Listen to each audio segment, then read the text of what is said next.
Ooh, it's gonna get a little spicy today. I think my thoughts are gonna be a little less organized than usual, if you don't mind. I'm feeling a little fired up because I actually wanted to make a video helping you set benchmarks and goals. You know, the good old classic, here's exactly how much you should have saved by age if you wanna retire on time bit. But quickly after research, I realized that would do you all no good. There's enough out there about that if that's all you wanna know, but frankly, it's all garbage. It's an extreme word, I know, but hear me out today as to how I came to that conclusion. And hopefully the title of this video is sarcastic enough to give away my feelings on the topic. All right, look, I'm not out to criticize, first off, anyone who simply wants to know where they stand compared to their peers. If you have no idea, turn to the data and so to speak experts, and that's totally okay. You do you. Many people do that. That's why there's so many of these articles, and there's more free information out there available to us today, so take advantage of it. But one piece of warning, actually a lot of them by the end of this, information overload can be a real thing, especially if that information makes you feel bad, which I think is inherently what's gonna happen. But yet, to come back around, it is human nature, a natural tendency, so to speak, to wanna compare ourselves to one another. In fact, what I came across multiple times is that the number one question people ask financial advisors, almost without fail, is, how am I doing compared to other clients? Now, why do we have this tendency to compare? I'm not sure. Maybe it is, I don't know, some sort of survival instinct from days long gone. We do it all the time, and most of the time we do it unconsciously, and that's what I want to highlight today. The harm, the damage that does. Plus, why you need to be aware of it, and reasonable solutions to help you avoid this comparison thinking, which spirals into negative thinking, self-doubt, regret, and maybe even the 5 stages of grief. Now, in terms of actionable, financial, real-life money advice that I wish I knew many, many years ago, I do want to start there before I dive into this a bit more. First off, if you're only saving money, you're doing it wrong. Most of those articles say, here's how much you need to have saved, but that alone is misleading. You cannot save your way to retirement alone. You must invest. And it isn't about earning more or spending less. It's about how you set up your money to earn more money. You can earn money one day and 1 hour at a time, or you can make sure your money is always working for you. And that was my biggest miss financially growing up. I avoided investing because it was scary. It really isn't though. And I have several videos on that topic if you're looking to learn the basics. Here's one on screen now. I'll link to that in the end cards and in the description below. But my second key piece of financial advice is this. If your salary increases, your savings should proportionally increase as well. Because as people earn more, they typically just get better at spending. Annual expenses go up, savings rates go down. If that's the case, no matter how much money you have saved by age, you're delaying retirement if you're allowing this to happen. As you're spending, and therefore annual expenses rise, you suddenly need to save and invest more to retire on time if you want to fund your same new expensive lifestyle in retirement. In some cases, that needed amount of retirement income could double or triple. And let's be real, the majority of people can't build a nest egg of $3 million. And frankly, if you found out from one of these articles or retirement calculators that that's how much you need, you'll want to give up. It's laughable, right? Like, why even try? And this brings up a very important point about the how much you need saved by age conversation. There is no foolproof way to measure if you're off track or ahead of the game, because there are far too many variables to consider to give anybody some sort of end-all, be-all piece of advice. For example, are you married? Do you have kids? Do you already own a home? If so, how much of the mortgage is paid off? Do you have debts? Where do you live? How long do you plan to live? You know the answer to that, right? What kind of retirement will you have? How will your investments do? Will you need long-term health care? And I could go on and on, obviously. Sorry, I'm riled up. Here's a picture of a koala to lighten the mood a bit. Isn't it adorable? Aw. Back to those clickbaity articles and YouTube videos that do a lot more harm than good, as I said. Those articles and videos with definitive numbers just end up making you feel worthless, quite literally. They're dreadful reminders about mistakes that you've made in the past.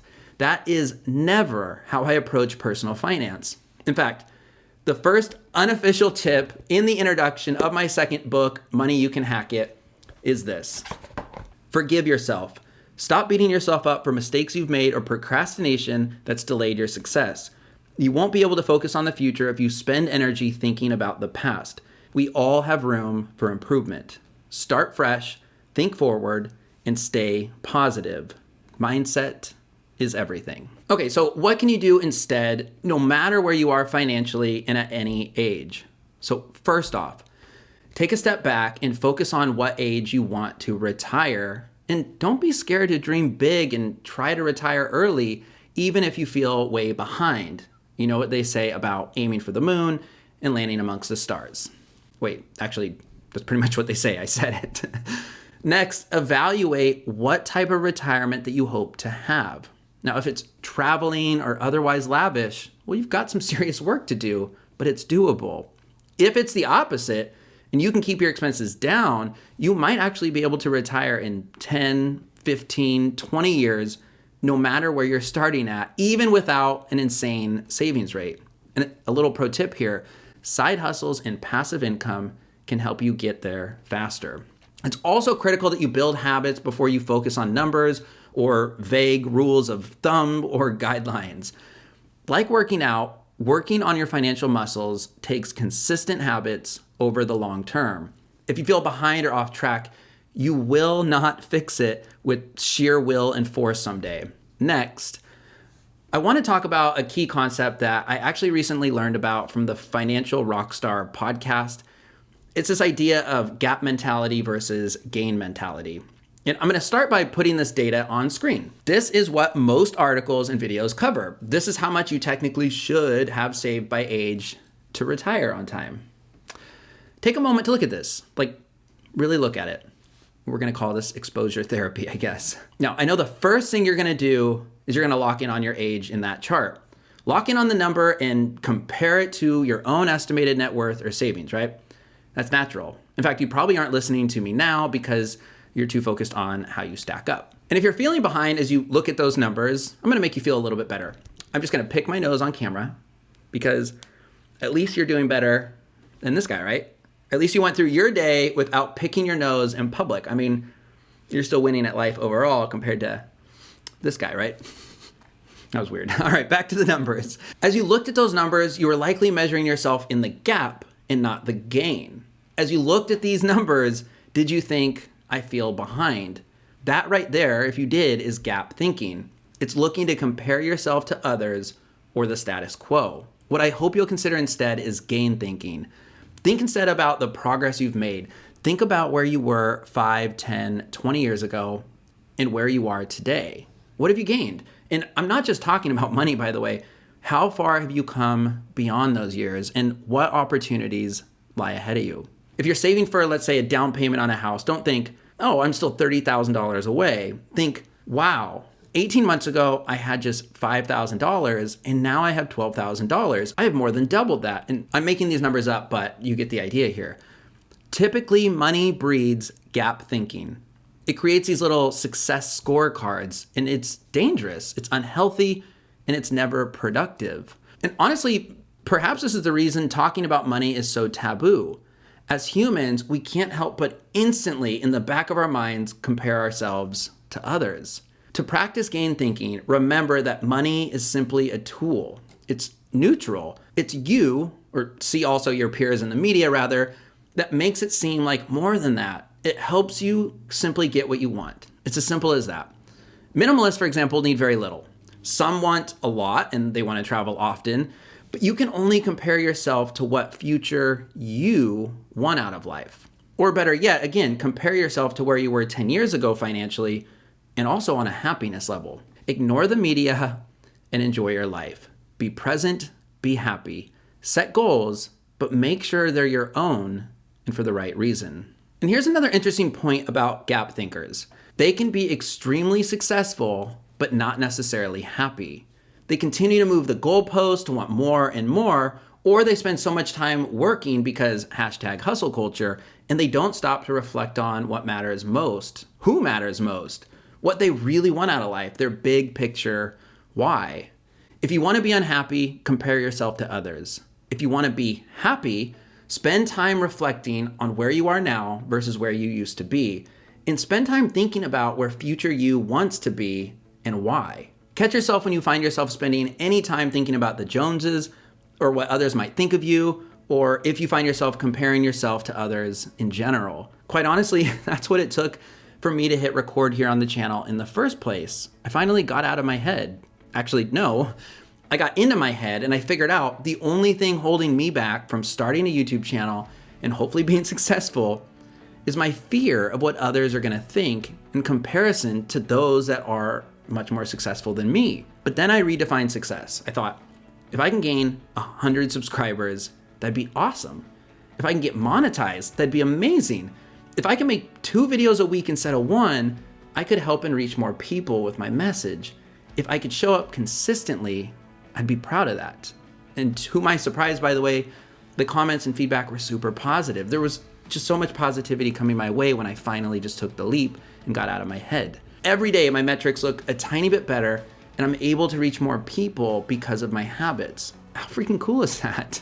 I no longer think, oh, I only got so many views or likes. I think, how can I better serve tomorrow? How can I make better content? And where will I be 10 years from now with the same positive attitude that I have now?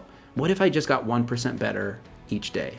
That was a bit of a tangent, but just remember this. You will never be at the very top of anything. There's always gonna be somebody smarter, better, stronger, younger, prettier, richer, and so on than you, or retired sooner than you, and that's great. But you today are much better than you were in the past, and future you could discover even more happiness. Even if you don't have exactly 3.5 times your salary saved and invested by age 45 because general rules say that you should. Live a life with a focus on what matters most. Yeah, I personally think good financial knowledge and money can help you get there as a tool, but if you think money alone gets you there, you're missing the point. Run your own race. That's the point of this mini rant today. Comparison is the root of all unhappiness. Your story is uniquely yours, and different is better than better. Remember, it's easy to go with the grain and to fall victim to status quo. It takes guts and courage to do things your own way, to define success on your own terms, to trust yourself and your instincts, to believe in yourself. Never let these articles or benchmarks from supposed experts tell you how to live your life. Today is the perfect day to say to the data, well, I guess I'm gonna be an anomaly. Be positive, build gain thinking, and build habits. Compare yourself to past you and future you only. Decide what you want out of life and do what it takes to get there. That's financial success. That's success in general. Thank you for letting me get this off my chest today. I honestly did not expect to have such a strong reaction to this topic or say this much about it. This is literally the opposite of what I intended to research and create for you today, but I hope you respect me going with my gut and taking a bit of a risk with this one. And you know what? I'm gonna leave it at that. No self-promoting, no calls to action. My name is Frankie. Have an awesome rest of your day. I appreciate your time as always. Remember, small efforts day in and day out will show you the way. Best of luck, and I'll see you all in a few days on the next one. Thanks. You guys, picking my nose on camera doesn't show commitment to my viewers, trying to help and get your attention. I don't know what will.